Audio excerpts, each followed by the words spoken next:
Sa 5 months na yan, ilang products ang napopost kada araw. Kasi shinare ko yung 5 months commission ko from August, September, October, November, December.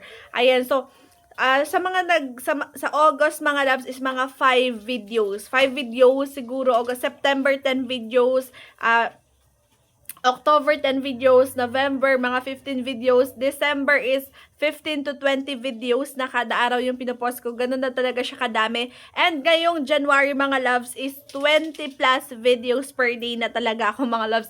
Kahit i-check nyo yung videos ko, yes, kailangan maging consistent ako.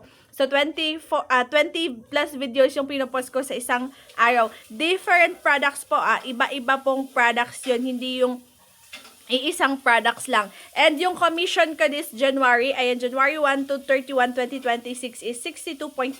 So, ibawas natin yung ineligible products ko, mga ano na yan, mga 60,000 yung na-earn ko ngayong January. So, di ba pataas ng pataas? Kung makikita mo yung makikita nyo sa aking playlist, makikita nyo yung na-earn ko nung August, September, October, November, December. So, nung December is 52,000 plus, diba? So, ngayon is 62,000. So, meron akong nadagdag na 10,000 pesos na earnings. So, dapat ngayong February, sisipagan ko ulit siya para may dagdag ulit yan.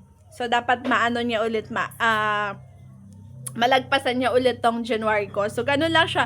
So, ang ginagawa ko everyday, ayan, different products.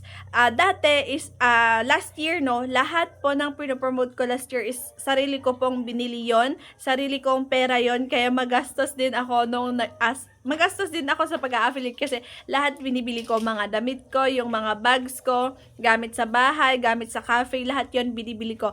Pero ngayong February, starting last week ng January at ngayong February is puro free samples. Hindi ko kasi alam na meron palang collab invites. Ang dami kayo nagko-collab invites sa akin, pero hindi ko pala click yung collab invites nila. So sabi ko, paano to? Sige nga, try ko.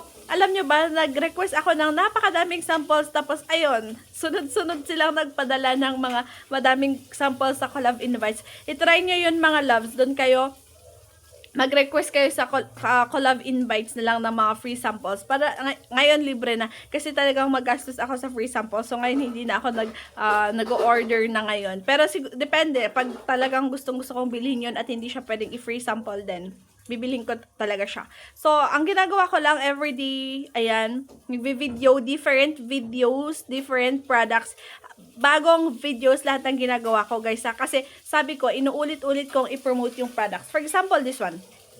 Inuulit-ulit kong i-promote yung product na to, pero bagong videos po yung ginagawa ko. Bagong videos, guys, kasi yung iba na nagkaka-violation is paulit-ulit yung videos nila, mga love. So, lahat po is bagong videos. Yung video ko kahapon, dinedelete ko na agad para hindi ko na siya maulit-ulit na i-post. Yun lang.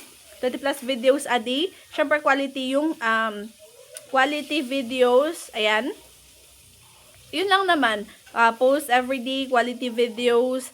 At saka, yung ano ko kasi yung pagbebenta ko, mga loves, is minsan may music yung product, faceless na naka-voice over, or direct selling yung ginagawa ko sa pagbebenta.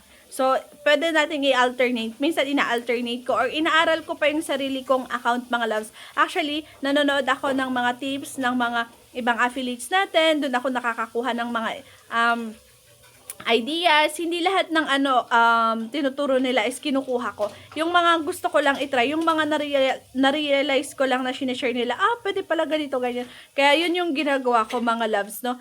And yun, basta, ang ginagawa ko is kung ano yung pwede sa akin, yung kaya ko, and then, yun, ina-apply ko sa akin.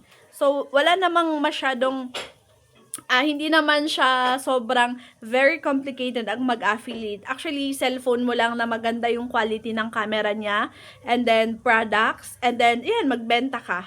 So, araw-araw mo siyang videohan ng panibagong video. Ganun lang, maging consistent kayo. Then, mag-apply kayo ng mga free samples. Kahit, pag dinecline yan, apply kayo ulit sa mga iba, okay lang yan. And then, yun. So, yung second account ko, mga loves, meron akong ginawang second account ko. Noong January 14, ako nag-start sa second account ko. So, ngayon, meron siyang kinita noong January na 2,800. So, everyday meron akong sales. Pakonti-konti. Pero in fairness, no, bagong account ko, tapos may sales ako. Kasi nga, quality yung mga videos, mga loves. Quality po yung videos na pinoproduce ko doon. At 10 to 15 videos a day din. Madami din akong videos doon. So, yun.